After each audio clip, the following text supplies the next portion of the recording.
Hello and welcome to this broadcast of Black Talk Radio News with commentary by yours truly, Scotty T. Reed. First, let me state that the opinions that I express do not necessarily represent the Black Talk Media Project or the Black Talk Radio Network. All right, so on this particular podcast, I want to talk about political stunting. I don't know if that's a term I've made up.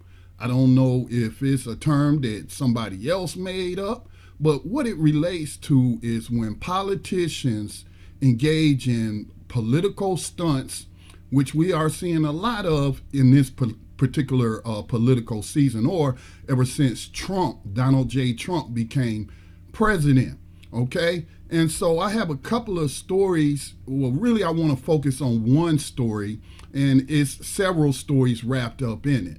Okay, but let me also say I'm not always correct about things, but I'm just giving you my perspective and my analysis, hopefully coming from a place of logic. I do not engage in race porn, which is stories about racism presented in such a way to get people into their emotions and not use logic to analyze what it is or whatever topic that is being discussed. Race porn, like regular pornography, is just simply to generate revenue. And I'm not about, generating revenue by getting people into their emotions. I'm neither a Republican nor a Democrat. I'm not a liberal. I'm not a conservative. I think the term that best describes my political views is progressive. All right, with all of that said, I'm going to take you to BTRcommunity.com, which is a social media network that the nonprofit Black Talk Media Project set up.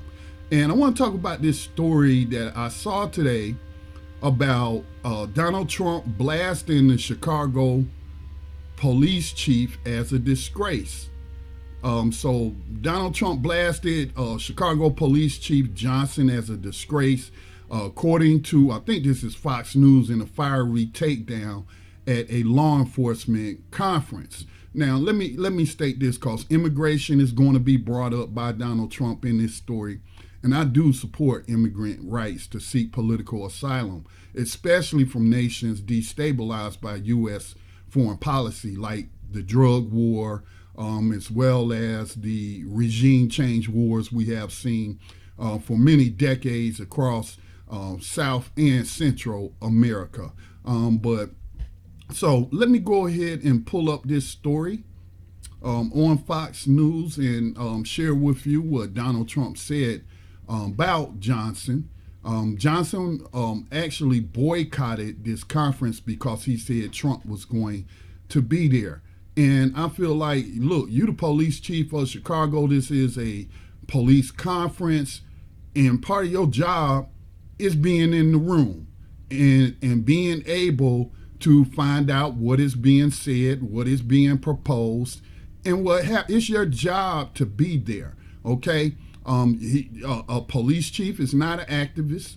A police chief is a police chief. He has the number one job in law enforcement for whatever police department they preside over. So this is what happened, okay? I'll share a little bit from this. It says, President Trump tore into Chicago's top cop on Monday at a law enforcement conference in the city, blasting Police Superintendent Eddie Johnson for soaring violent crime rates and accusing him of putting criminals and illegal aliens before Windy City residents. The series of broadsides from the commander-in-chief came after Johnson boycotted the president's speech at the International Association of Chiefs of Police conference in Chicago. Trump went after Johnson at length, going so far as to suggest he should be replaced, while describing the city as more dangerous than Afghanistan before diving into his prepared remarks. Now, you might think that Trump's exaggerating there, but you do have more casualties from gun violence occurring in Chicago and other places, cities throughout the United States, than what you see in combat zones. If you're talking about U.S. citizens losing their lives, he is not exaggerating, okay? He's not exaggerating. So let me jump down. I want to see how Mr. Johnson responded. Trump says he's not doing his job. 565 people were murdered last year. The actual number is slightly higher, as a Chicago Tribune analysis found that 573 people were killed in the city in 2018. That number, however, is lower than the 675 people killed in 2017 and much lower than the 795 people killed in 2016, the year Johnson took the helm of the Chicago Police Department. Let me say this, because I have been sharing on social media how babies are being shot. Babies in their cribs are being shot in Chicago from gun violence, going on in the streets. Now, Johnson, who attended a number of other events at the conference, told local media in Chicago that his decision not to attend Trump's speech was because of personal feelings. And earlier today, and I'll do another video later about people in their emotions, not acting rationally, not thinking rationally, because emotionality prohibits rational thinking.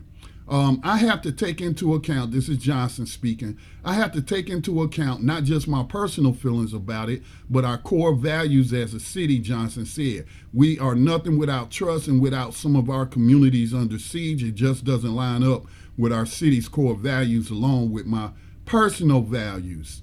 Okay, so let me go ahead and close this window. Now, let me say this. I'm not buying the core values and principles and Trump doesn't represent the Chicago Police Department's core principles. Chicago, I shouldn't have to tell, especially a lot of black people who keep up with such news, that Chicago police don't seem to have any kind of morals or principles or even professionalism that this man should be proud of. This is the police department where Laquan McDonald, a 16-year-old troubled youth, was gunned down like a dog in the street by a police officer. Now, that police officer is in prison. But here's the thing. It just recently got revealed that a number of police officers who were present at that scene lied on police reports to try to help cover up the murder of that teenager. That's the type of police department you have in Chicago. I've also, read reports, I don't know if Johnson was there at the time, but reports of Holman Square, where suspects were taken and chained up in cages and tortured. Not even processed through at the police department or the precinct department where they're supposed to go when they're arrested. They were taken to what people term a black site run by the Chicago Police Department. Black site refers to secret detention facilities around the world that the CIA runs. And we know the CIA's history of torturing people. So that's the kind of stuff you've had going on in Chicago. Also, I saw a video where Chicago police picked up a gang member and then drove him to a rival gang territory and then put him out the car and was actually mocking him and taunting him. And so, police do facilitate a lot of the violence that happens in these communities, as also being the perpetrators of violence in these communities. Now, let's take a deeper dive into some of what I've been talking about. Now, Trump, of course, blasts Chicago as a sanctuary city, and that's why I started off by saying I do support immigrants' rights to seek political asylum, especially from nations that have been destabilized by the U.S. foreign policy, or whether or not they just have a corrupt government that is persecuting them. Okay, so I support that, but let's make no mistake.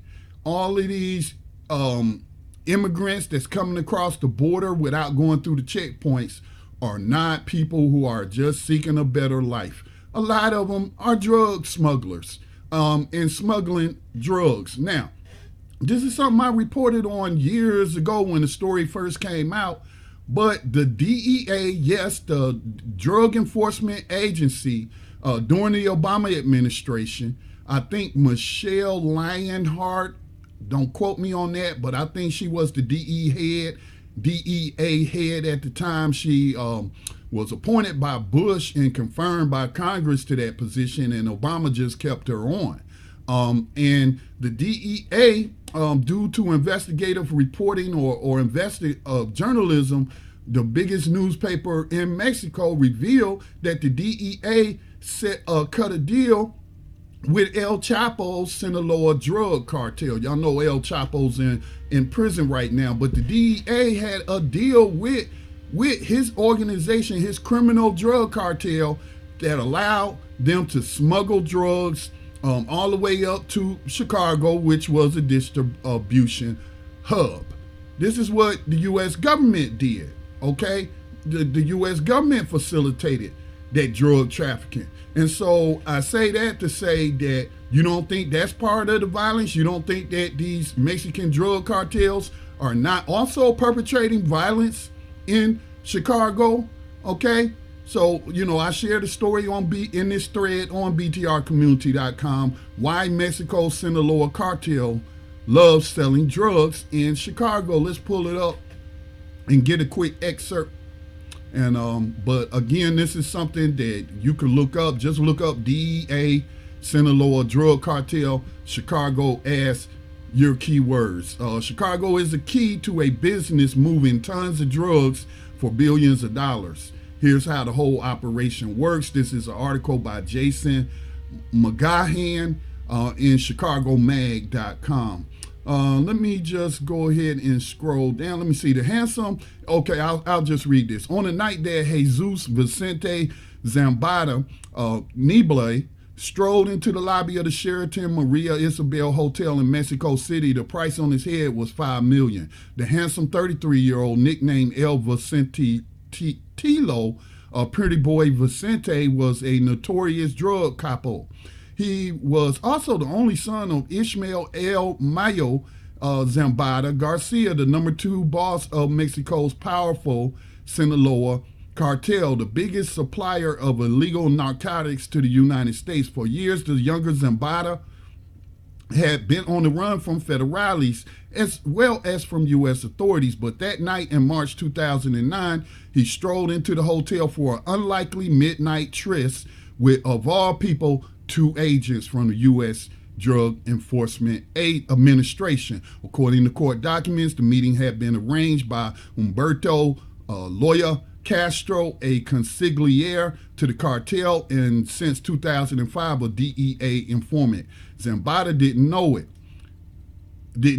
but he was walking into a trap. His fate had been sealed 8 months earlier when 2 drug wholesalers from Chicago, the Flores twins, Margarito Jr. and Pedro, flipped on their Sinaloa employers.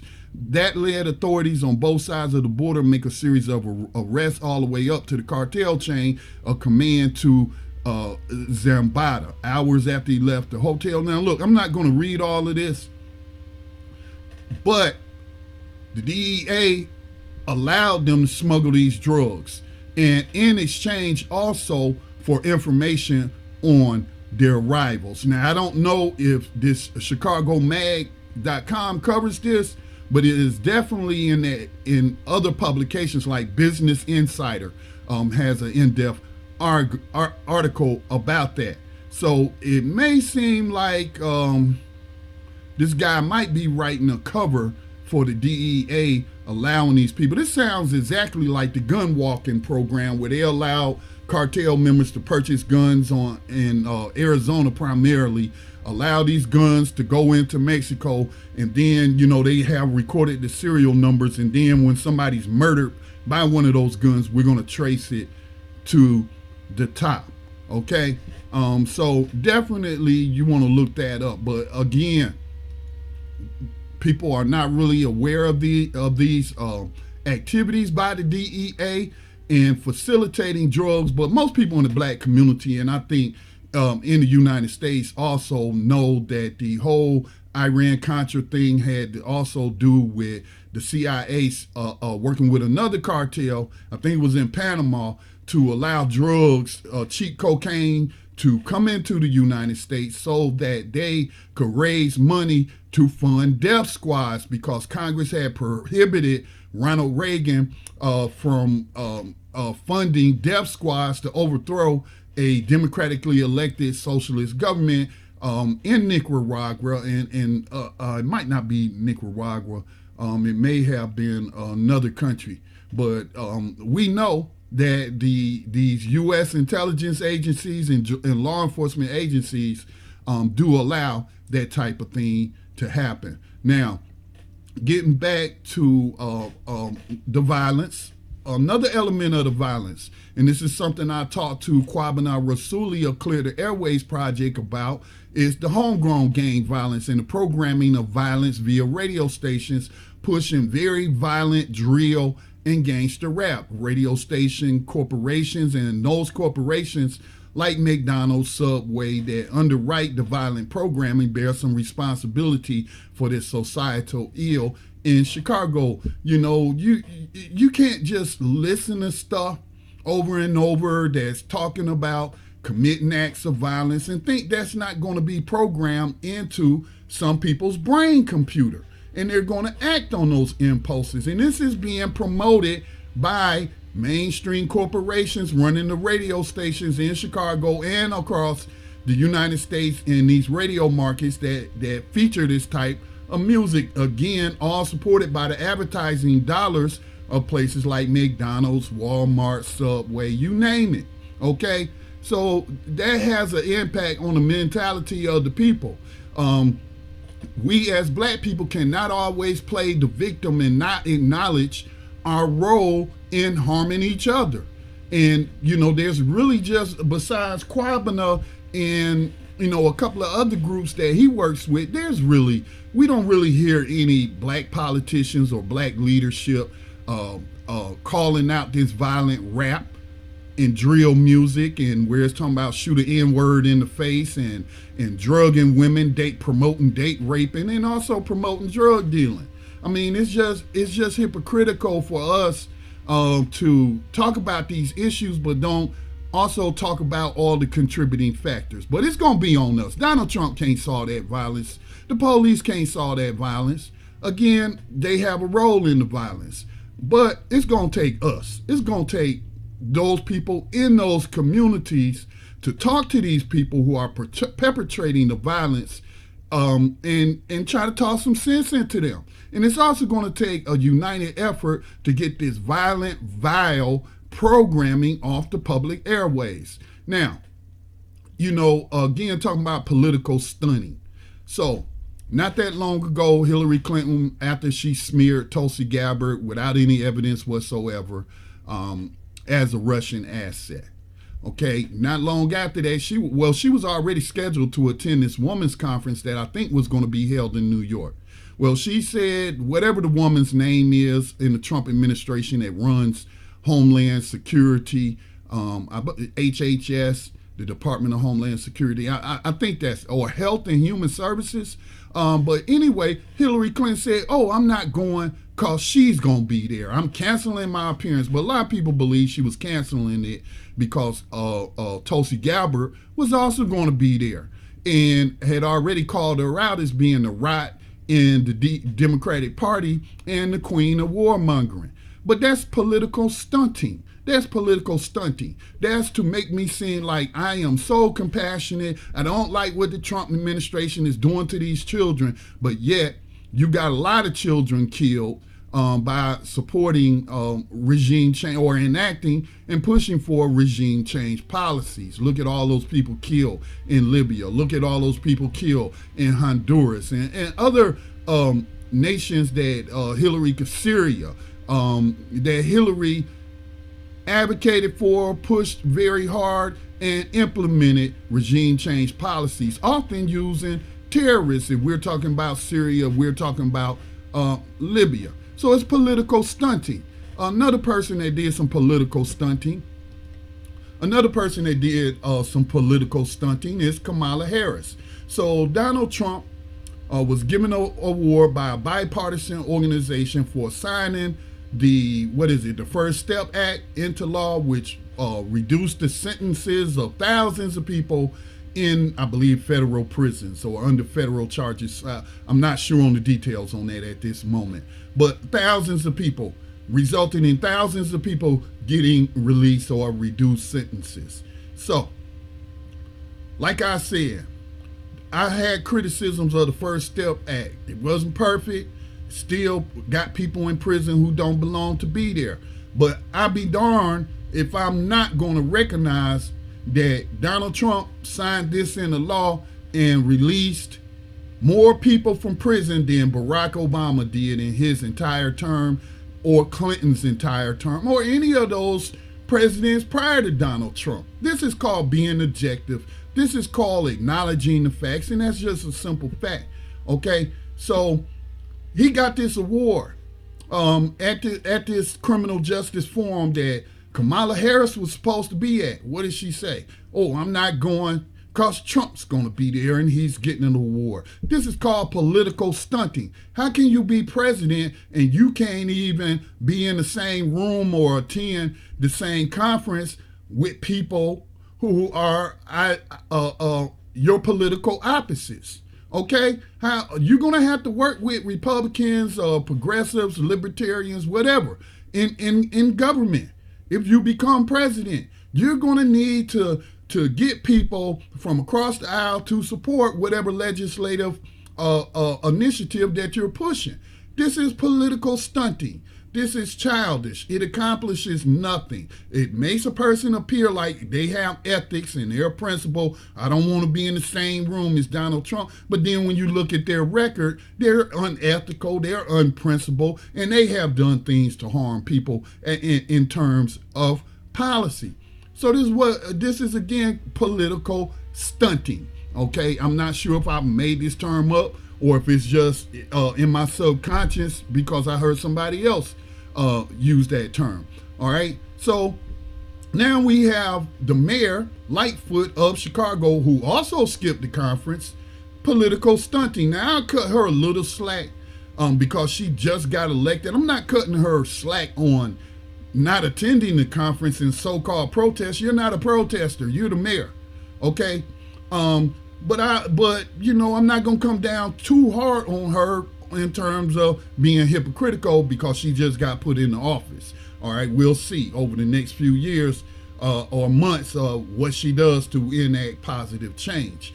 But Johnson, the superintendent of Chicago Police, presided during his time over corrupt cops. They were trying to hide that video of Laquan McDonald getting murdered by that cop from the public, okay? And so he's a cop. He's supposed to be in the room. But none of these people are, joined like Kamala Harris is trying to say. Oh, I became a prosecutor so that I could work for the good of my people from the inside. Kamala Harris was no spook who sat by the door, which is a 1973 film based on a book by Sam Greenlee that talked about the premise was the plot was the first black CIA agent that was hired by the CIA. And so he got all this training, he learned all the tricks of the trade, he learned their tactics and what have you, but he was a double agent. He was the spook who sat by the door, and he also was the leader of, let's call it a street army, a street family. You might call it a gang or whatever. They had a name. I can't recall it at this time. And they were fighting against the police. I think that movie's also was set in Chicago. Don't get me wrong. But Kamala Harris was no spook who sat by the door. Superintendent Johnson is not a spook who sat by the door. They are not on the inside trying to bring about positive change, but they have been upholding corruption, okay? And they engage in these political stunts to make it seem, to get you and your emotions to cheer and say, oh, because, you know, you got Trump derangement syndrome. Yes, he's a bad guy and all this and that. But I'm saying some of you people's obsession with this man and letting him get you into your emotions prevents you from thinking rationally. So that's all I'm saying. But do check out the full film version of The Spook Who Sat by the Door by Sam Greenlee. It is on YouTube for free. Okay, it's a 1973 film. So that's my report. Just wanted to bring this information to you, and hopefully I'm provoking thought, rational thinking, critical thinking, logical, reasonable deduction based on facts and not emotions.